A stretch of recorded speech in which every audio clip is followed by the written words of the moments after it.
So the unit is over. Now let's solve some problems based on this unit or basically based on van der Waals gas equation. Right बेटा?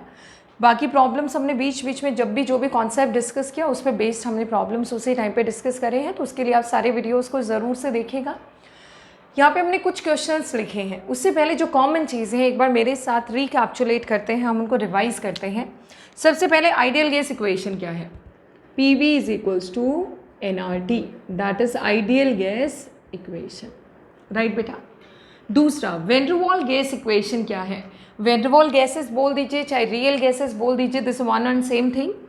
P plus AN²/V² into V minus NB is equals to nRT. This is van der Waals gas equation. Right बेटा. अब यहाँ पे मैं बताती हूँ आपको, एक बार हम रिवाइज करते बेसिकली A क्या है, B क्या है, इनके नाम क्या है, इसका सिग्निफिकेंस क्या है. जल्दी से quick रिकैप्चुलेशन. P, V, T, R ये सब नॉर्मल टर्म्स है जो आज तक हम यूज़ करते आए हैं. सबसे पहले A के क्या क्या नाम है? इधर मैं लिखती हूँ A, इधर मैं यूज़ करूँगी, इसके बाद हम बात करेंगे B की. A किसको? A for attractions. कभी कन्फ्यूजन भी होता, आप ध्यान रखिएगा. A फॉर अट्रैक्शन, तो A को क्या बोला जाता है? Attraction coefficient. Attraction coefficient. Right बेटा. इनफैक्ट हम थोड़ा इस तरीके से लिखते हैं, इस साइड में A पैरेलल लेके चलते हैं ताकि हमारे लिए ईजी होगा इनको याद रखना. A का नाम क्या है? वैन डर वाल constant for molecular attraction. Right बेटा. दूसरा नाम क्या है इसका? That is attraction. A for attraction. ध्यान रखिएगा, ये मॉलिक्यूल्स के बीच के अट्रैक्शन को एक्सप्लेन करता है. Right.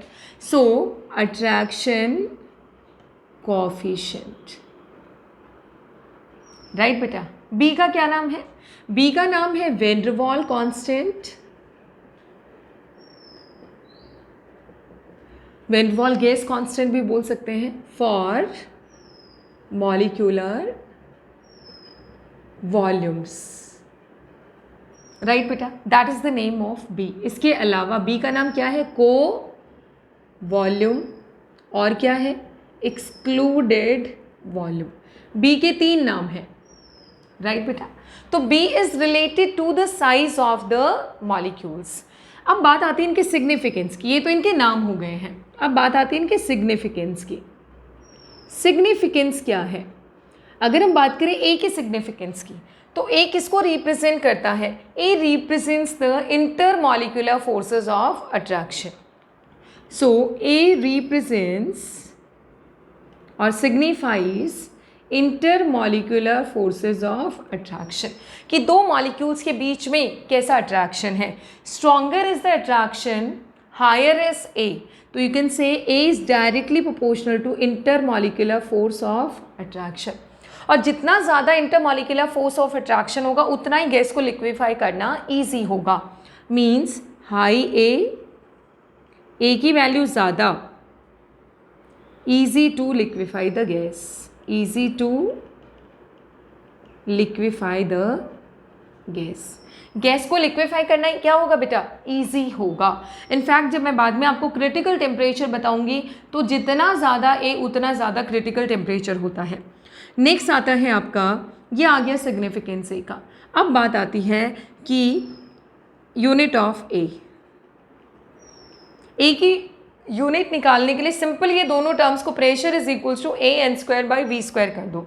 P is equals to AN²/V². तो A क्या आ जाएगा बेटा? P के लिए अगर एटमॉस्फेयर हम लिख रहे हैं, वॉल्यूम स्क्वायर यानी कि litre square divided by mole square.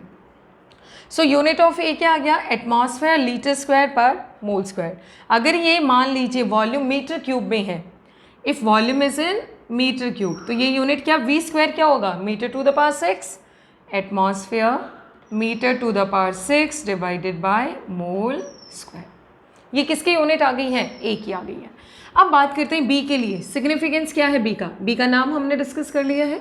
B का सिग्निफिकेंस देखिए, इट रिप्रेजेंट्स मॉलिक्यूलर साइज और इट सिग्निफाइज मॉलिक्यूलर साइज. जितना बड़ा साइज होगा मॉलिक्यूल का उतना ही ज़्यादा ए. यू कैन से ए इज़ डायरेक्टली उतना ज़्यादा B. B is directly proportional to molecular size. Right. B के लिए फॉर्मूला क्या यूज़ करते हैं? B is equals to 4 into 4 times होता है एन ए मॉलिक्यूल्स के वॉल्यूम के. एक मॉलिक्यूल का वॉल्यूम होगा 4/3 पाई आर क्यू इंटू साथ में क्या लगा देंगे? Avogadro's number. इतने एक मोल में कितने मॉलिक्यूल्स होते हैं? N A molecules. अब बात आती है यूनिट ऑफ बी. यूनिट क्या होगा बी का? तो बी की यूनिट निकालने के लिए क्या करना है? Simple. V is equals to N B. भाई वॉल्यूम में से वॉल्यूम में माइनस करेंगे. सो एन बी की यूनिट क्या होनी चाहिए? एन बी किसके इक्वल होना चाहिए? वॉल्यूम के. सो बी की यूनिट क्या आ गई है? वॉल्यूम अगर लीटर में है तो V by N is equals to B. So B की यूनिट क्या आई बेटा? लीटर पर मोल. अगर मीटर क्यूब में है तो मीटर क्यूब पर मोल. किसी भी गैस का डेविएशन बी के डायरेक्टली प्रोपोर्शनल होगा. जितना ज़्यादा बी उतना ज़्यादा deviation. So deviation is directly proportional to B और deviation is directly proportional to A. A के भी डायरेक्टली होगा और बी के भी डायरेक्टली होगा. So this is the summary of A and B. तो बिल्कुल ध्यान से सुन लीजिएगा. इन्हीं पे बेस्ड क्वेश्चन आपके बन जाते हैं. घुमा फिरा के इन्हीं कॉन्सेप्ट्स को घुमा दिया जाता है. अब हम कुछ क्वेश्चंस डिस्कस करते हैं डायरेक्टली. ये फॉर्मूला आप याद रखिएगा. वैसे तो बहुत कम पूछा जाता है बट फिर भी आप याद रखिएगा. कभी अगर बी की वैल्यू पूछ ली जाए तो इनको आप नोट कर लीजिएगा. आपके लिए ईजी होगा. इनको बार बार 2 बार रिवाइज करेंगे आपको लर्न हो जाएंगी चीज़ें. A for attraction. तो A intermolecular forces of attraction को रिप्रेजेंट करता है और बी मॉलिक्यूलर साइज को रिप्रेजेंट करता है बेटा. अब बात आती है. Now let's solve some problems based on this topics. Question number 1 is what are the differences between real and ideal gases. देखिए अभी तक हमने पढ़ा है आइडियल गैसेस सारे गैसेस लॉज ओबे करती हैं. रियल गैसेस करती हैं.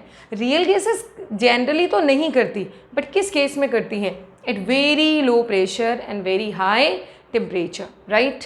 दूसरा रियल गैसेस की हम बात करें तो रियल गैसेस कौन सी इक्वेशन ऑबे करती हैं? Van der Waals gas equation. Ideal gases कौन सी इक्वेशन ऑबे करती हैं? Ideal gas equation. Right.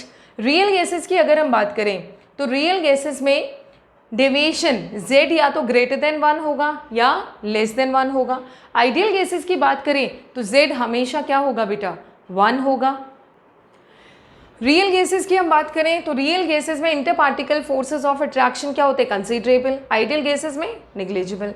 Volume of molecules real gases में क्या होता है? कंसीडरेबल. बट आइडियल गैसेस में क्या होता है? Negligible.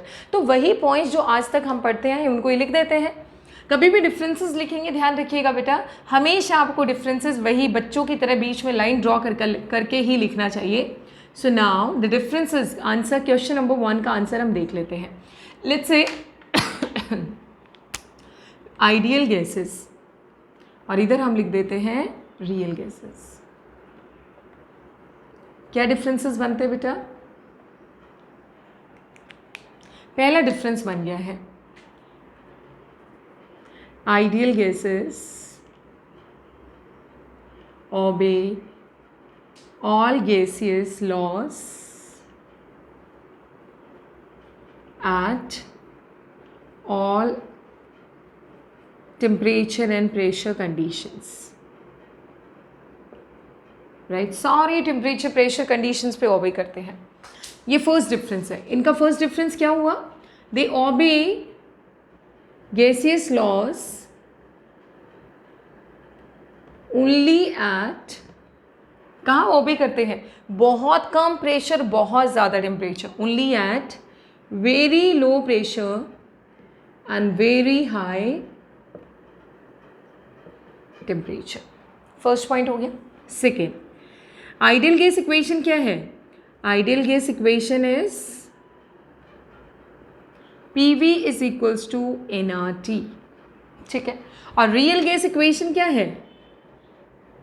Real gas equation P plus AN² by V² into V minus NB is equals to nRT. ठीक है. थर्ड पॉइंट, आइडियल गैस में शुरू में काइनेटिक थ्योरी ऑफ गैसेस में बताया था कि इनके बीच में inter particle forces of attraction क्या होगा, निग्लिजिबल होगा. सो इंटर पार्टिकल और inter molecular forces of attraction are negligible. जबकि यहाँ क्या है, they are considerable. Inter molecular forces of attraction are considerable. Right बेटा.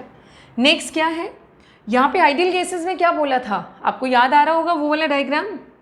ये है, ये पूरा कंटेनर का वॉल्यूम है, तो ये आइडियल गैसेस है. और रियल गैस में क्या है, ये पूरा कंटेनर है, so they are real gases. ठीक है. तो अगर हम देखें इनका मॉलिक्यूलर वॉल्यूम, जो गैसियस मॉलिक्यूल्स हैं उनका वॉल्यूम निग्लिजिबल है कंटेनर के सामने, और यहाँ पे गैसियस मॉलिक्यूल्स का वॉल्यूम क्या है, कंटेनर के सामने कंसीडरेबल है. So volume of gaseous molecules can be neglected in front of, in comparison to the volume of container. Container के सामने निग्लेक्ट किया जा सकता है, but in this case volume of gaseous molecules cannot be neglected, or you can say is considerable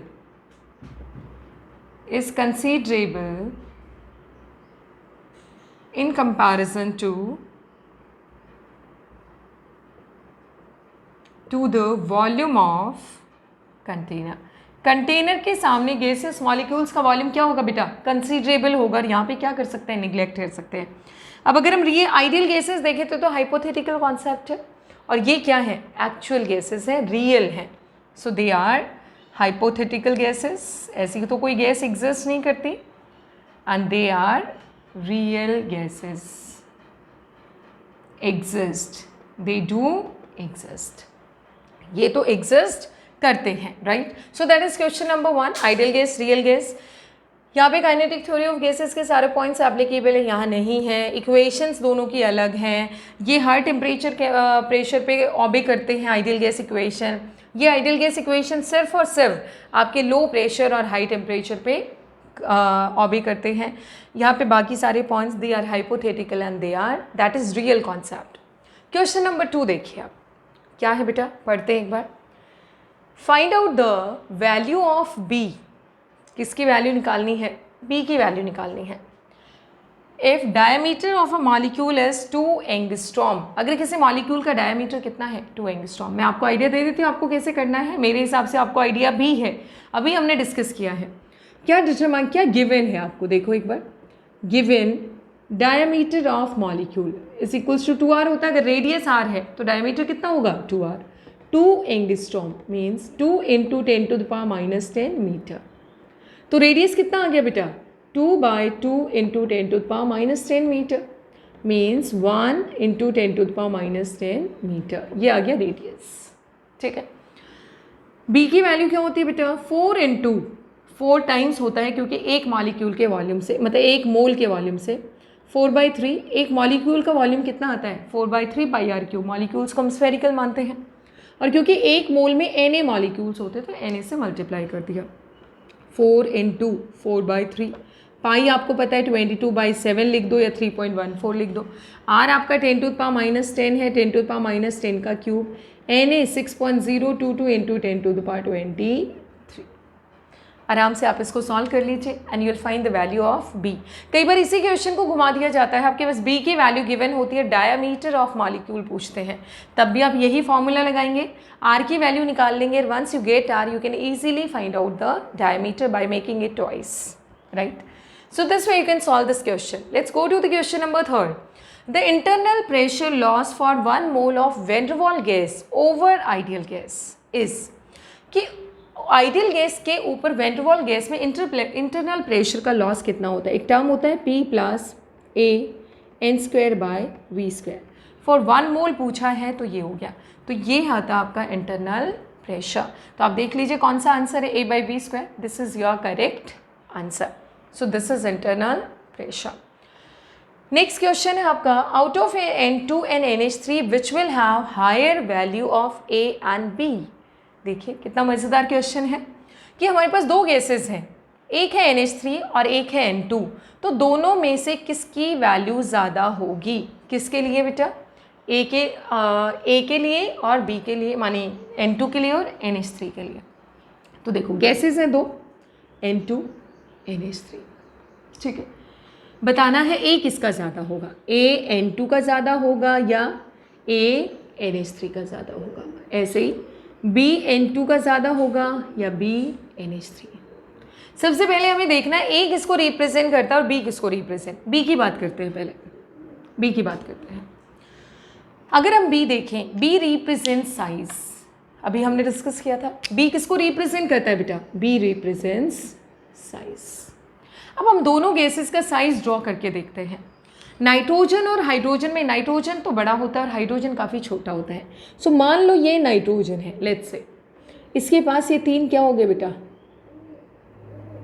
hydrogen. ये क्या बन गया? NH3। तो इसका अगर मैं साइज देखो NH3 का कितना सा साइज बना है, आप खुद सोच लो। दिस इज NH3, ये इसका साइज हो गया। अब हम N2 का साइज लेते हैं, तो मान लो ये एक N है, उतना ही थोड़ा सा बड़ा हो गया है कंपैरेटिवली।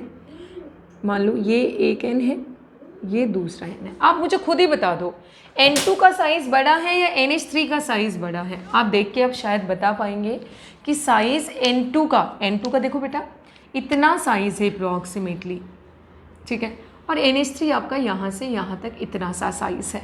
तो आप खुद ही देख सकते हैं, because size of N2 is greater than NH3।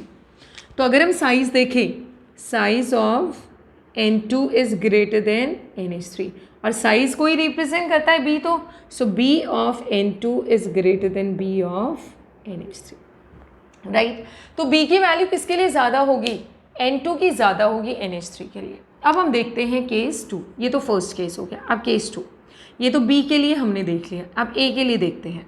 A किसको रिप्रेजेंट करता है? A फॉर अट्रैक्शंस, यानी कि मॉलिक्यूलर अट्रैक्शंस, कि किसके लिए मॉलिक्यूलर अट्रैक्शंस ज़्यादा होंगे। हम केस देखते हैं एक बार। पहला केस है हमारा N2 का। N2 में ये मॉलिक्यूल्स है बेटा, N2 के बीच में कैसे फोर्सेस ऑफ अट्रैक्शन, ये सारे N2 मॉलिक्यूल्स हैं। तो inter molecular forces of attraction की बात करें तो they have week van der Waal forces of attraction. इनके बीच में क्या है बेटा? Week van der Waal forces of attraction. और अगर हम बात करते हैं, ये तो हो गया N2 का केस, N2। NH3 का केस लेते हैं बेटा, NH3 we have already discussed that NH3 is a polar molecule। NH3 कैसा है बेटा? पोलर मॉलिक्यूल है, राइट। दूसरा NH3 का स्ट्रक्चर ये होता है, देखो ये NH3 लोन पेयर है, फिर दूसरा NH3 आएगा, फिर लोन पेयर है, और इनके बीच में जो ये फोर्सेस ऑफ अट्रैक्शन है, this is called hydrogen bonding. Hydrogen bonding. और देखिए हाइड्रोजन बॉन्डिंग जो है ना, वो बहुत स्ट्रॉन्ग होता है, किससे? Van der Waal forces of attraction से। And because hydrogen bonding it's stronger than van der Waal force of attraction. ये पूरा वीक होता है और ये स्ट्रॉन्ग होता है। तो किस में फोर्सेस ऑफ अट्रैक्शन ज़्यादा हुए? NH3 में। सो ऑब्वियसली A की वैल्यू किसके लिए ज़्यादा हो गया? Means A of NH3 is greater than A of N2, यानी A की वैल्यू किसके लिए ज़्यादा हो गया? बैलेंस हो गया ना, A की NH3 के लिए ज़्यादा हो गई, और B की वैल्यू किसके लिए ज़्यादा हो गई है? N2 के लिए ज़्यादा हो गई है। क्लियर हो गया बेटा? This way you can solve it. कई बार आपसे पूछा जाता है, 4 वैल्यूज़ गिवन है, 4 गैसेस हैं, ABCD, चारों के लिए A की वैल्यू गिवन है, और आपसे पूछ लें कि कौन जल्दी लिक्विफाई होगा। आपसे क्या पूछ लें बेटा? कि कौन जल्दी लिक्विफाई होगा। तो मान लो क्वेश्चन आपका क्या है, you are having 2 gases ABCD, और इनकी A की वैल्यू क्या है? Let's say this is 0.01, 0.5, 0.3 and 0.1, right. ये गैसेस। तो A का ऑर्डर लिख लो पहले, सबसे पहले जिसका सबसे ज़्यादा A उसको सबसे आगे, B सबसे ज़्यादा B के लिए, उसके बाद C, उसके बाद डी, उसके बाद ए। तो जिसका ए ज़्यादा, उसको लिक्विफाई करना उतना ही आसान, तो उतना ही ज़्यादा ईजी होगा लिक्विफाई करना। किसको होगा सबसे ईजी? बी को होगा। सो याद रखना, ease of liquefaction is directly proportional to value of A. A की वैल्यू की डायरेक्टली प्रोपोर्शनल होगा ईज ऑफ लिक्विफिकेशन, राइट बेटा। लास्ट क्वेश्चन देख लेते हैं। टू इक्वल वॉल्यूम फ्लास्क, दो इक्वल वॉल्यूम के flask A and B have equal masses of CH4 and H2. So last question देखो, A और B दो फ्लास्क हैं, दोनों का वॉल्यूम है V, इक्वल वॉल्यूम है, दोनों में इक्वल मास CH4 और H2 का है। तो mass of CH4 is equals to mass of H2, दोनों में इतना ही है। H2 बाद में है तो हाँ A रिस्पेक्टिवली भी है, तो A में CH4 है और B में H2 है। अब हम देखते हैं दोनों का टेम्परेचर। इसका टेम्परेचर है 100 केल्विन और इसका टेम्परेचर है 200 kelvin. Assuming ideal behaviour, find out true statement. हमने मान लिया कि इनका आइडियल गैस बिहेवियर है। अब इनमें से कोई स्टेटमेंट देखना है। Z कंप्रेसिबिलिटी फैक्टर, मान लो H2 का है, ये CH4 के लिए ZCH4 हो गया और इसके लिए ZH2 हो गया। और Z का फॉर्मूला क्या होता है बेटा? PV/RT। वॉल्यूम इक्वल है, प्रेशर की कोई बात नहीं की है, मास दोनों का इक्वल है। R अगर हम देखें तो गैस कांस्टेंट है, टेम्परेचर पे डिपेंड करेगा Z। लेकिन तो उस हिसाब से अगर देखें तो टेम्परेचर के हिसाब से जो रिलेशन बनेगा, बट बच्चा अक्सर इसमें क्या करता है, टेम्परेचर के हिसाब से रिलेशन निकाल देता है। बट आप सबसे पहले ये पॉइंट देखो, अज्यूमिंग आइडियल गैस बिहेवियर, यानी कि दोनों ही गैसेस कैसे बिहेव कर रही हैं, आइडियल गैस की तरह। और जब गैसेस आइडियल गैस की तरह बिहेव करती हैं, इसका मतलब क्या है, उनके लिए Z क्या है? 1। तो Z of CH4 is 1 and Z of H2 is also 1। दोनों के लिए 1 होने से क्या हो गया है, ट्रू स्टेटमेंट क्या आ जाएगा आपका, ये वाला। तो आपको कैलकुलेशन करने की बजाय पहले इस लाइन पे, इस पॉइंट पे फोकस करना है, अज्यूमिंग आइडियल गैस बिहेवियर। तो आइडियल गैस बिहेवियर के हिसाब से क्या रहेगा, राइट बेटा। So this way we can solve the problems based on gaseous state. So with this note the unit is over. Liquefaction of gases और इन सब की बात अगर हम करते हैं तो NCERT इस साल CBSE ने उस पोर्शन को डिलीट कर दिया है, but I'll be discussing with you for your competitive examinations, and we have talked about gaseous state in very advanced level. We have solved different type of problems based on different concepts.